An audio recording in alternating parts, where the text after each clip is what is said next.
Assalamualaikum warahmatullahi wabarakatuh. Salam sejahtera untuk kita semua. Perkenalkan, nama saya Siti Nadiro dari Kabupaten Pasuruan. Saya peserta latihan dasar calon pegawai negeri sipil golongan 3 angkatan 178 tahun 2020 MDH 26.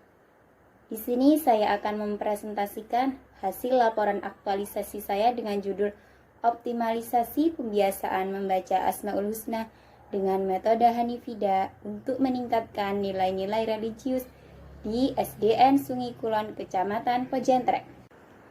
Aktualisasi ini dilatar belakangi oleh perilaku peserta didik di SDN Sungai Kulon yang kebanyakan belum mengetahui dan memahami apa itu Asmaul Husna, sehingga berpengaruh terhadap perilaku dan sikap para peserta didik. Oleh karena itu, kegiatan pembacaan Asmaul Husna harus lebih dioptimalkan dan dilakukan secara istiqomah. Harapan setelah adanya aktualisasi ini yaitu adanya peningkatan peserta didik dalam memahami, membaca, serta menghafal makna Asmaul Husna dan Asmaul Husnanya, serta pembiasaan keagamaan harus dilakukan secara optimal baik dalam teori, praktek, maupun dalam kehidupan sehari. Tujuan aktualisasi ini yaitu yang pertama, optimalnya pelaksanaan kegiatan keagamaan dalam membentuk karakter Islami siswa-siswi SDN Sungai Kulon, Kecamatan Pejentrek.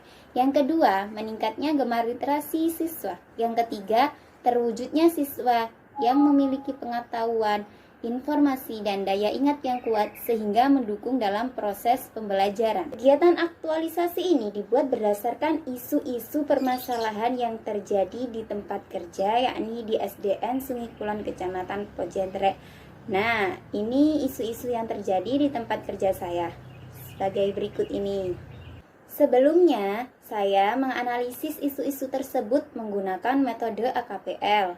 Selanjutnya, isu-isu tersebut diseleksi lagi menggunakan metode USG, sehingga terpilihlah satu isu yang paling menonjol, yakni rendahnya minat baca siswa pada kegiatan literasi di awal pelajaran.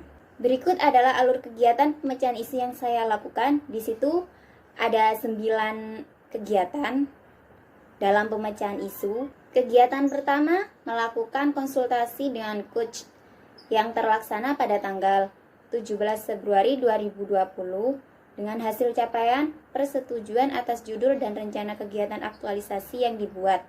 Untuk kegiatan kedua, melakukan konsultasi dengan pihak sekolah yang terlaksana pada tanggal 21 Februari 2020. Hasil capaiannya yang pertama, kepala sekolah dan rekan kerja yakni guru PAI memiliki persepsi yang sama terhadap kegiatan yang akan dilakukan. Yang kedua, kegiatan aktualisasi mendapatkan persetujuan dari kepala sekolah, wali kelas, juga guru PAI senior.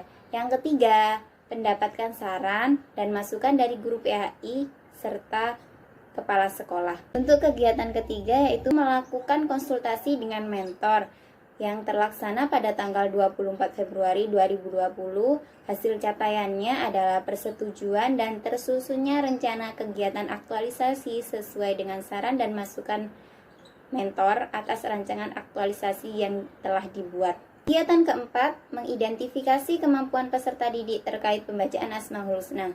Terlaksana pada tanggal 27 Februari 2020. Hasil capaiannya 1. Mendapatkan data peserta didik yang mengikuti aktualisasi. Di sini saya menggunakan kelas 2.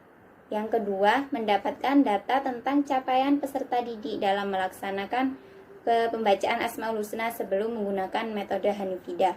Untuk kegiatan kelima yaitu membuat rancangan metode Hanifida, terlaksana pada tanggal 2 Maret 2020. Hasil capaiannya tersusunnya teks Asmaul Husna metode Hanifida serta mempelajari gerakan dalam membaca Asmaul Husna beserta artinya. Kegiatan yang keenam, melakukan sosialisasi kepada peserta didik terkait pembacaan Asmaul Husna dengan metode Hanifida. Terlaksana pada tanggal 3 Maret 2020. Hasil capaiannya 1. Peserta didik mampu memahami terkait pembacaan Asmaul Husna dengan metode Hanifida. Yang kedua, peserta didik mampu mempraktekkan tata cara pembacaan Asmaul Husna dengan menggunakan metode Hanifida. Yang ketiga, pemberian selebaran teks Asmaul Husna metode Hanifida untuk dipelajari dan dihafalkan di rumah.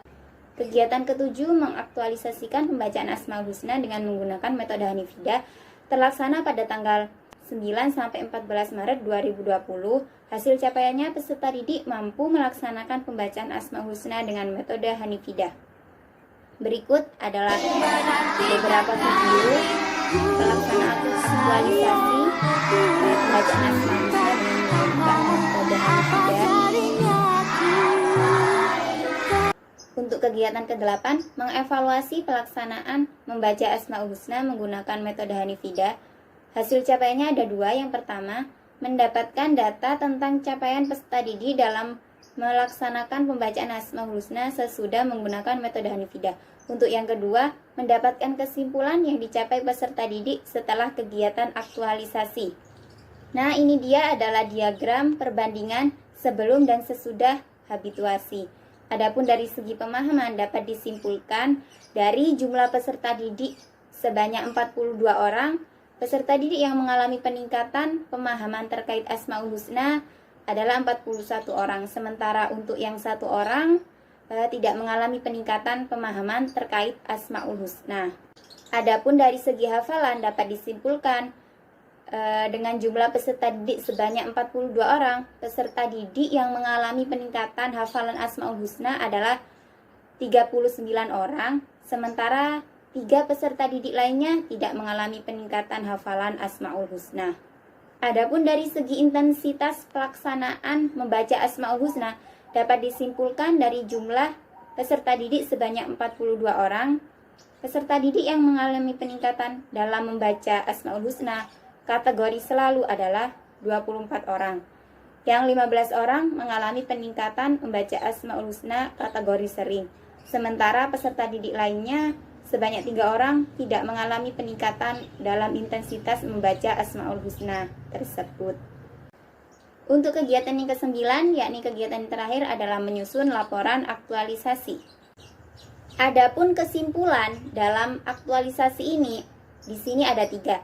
Yang pertama, dengan adanya pembiasaan membaca Asmaul Husna menggunakan metode Hanifidah, maka kegiatan keagamaan dalam membentuk karakter Islami siswa lebih optimal dibanding sebelum adanya penggunaan metode Hanifidah.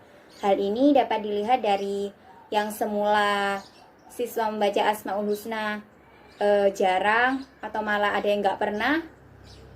Nah, setelah adanya aktualisasi ini, siswa lebih intens membaca di rumah serta menghafal. Karena di sini juga ditarget untuk hafalan 1 hari dapat 5 lafaz. Untuk kesimpulan yang kedua, dengan adanya kenaikan persentase dari segi intensitas pelaksanaan membaca Asmaul Husna, dapat disimpulkan bahwa gemar literasi siswa juga meningkat dengan menggunakan metode Hanifidah. Untuk yang ketiga, dengan adanya pembiasaan membaca Asmaul Husna menggunakan metode Hanifidah ini juga berpengaruh pada pengetahuan, daya ingat siswa, karena siswa dituntut berliterasi dengan adanya program menghafal 5 Asmaul Husna dalam sehari, serta dibentuknya jadwal pemimpin untuk kegiatan membaca Asmaul Husna pada pagi hari. Untuk saran yang pertama bagi guru, penulis menyarankan agar pelaksanaan aktualisasi tersebut dilakukan secara berkelanjutan di lingkungan kerja. Untuk yang kedua, bagi peserta didik, penulis menyarankan agar kebiasaan membaca Asmaul Husna dengan metode Hanifidah ini yang telah dibangun selama kegiatan habituasi dapat dilanjutkan dan dikembangkan lebih luas. Selain itu, juga penulis menyarankan agar peserta didik yang sudah terbiasa melaksanakan pembacaan Asmaul Husna dengan metode Hanifidah secara rutin juga dapat mengajak kepada peserta didik yang lainnya untuk melakukan hal yang sama kepada kelas 1, kelas 3, kelas 4, kelas 5 maupun kelas 6. Yang ketiga, bagi sekolah, penulis menyarankan agar kegiatan membaca Asmaul Husna ini dengan menggunakan metode Hanifidah ini dapat dijadikan sebagai kegiatan pagi sebelum memulai pelajaran. Baik, itu tadi presentasi yang dapat saya sampaikan. Atas perhatiannya, kami sampaikan terima kasih. Wassalamualaikum warahmatullahi wabarakatuh. Salam sejahtera untuk kita semua.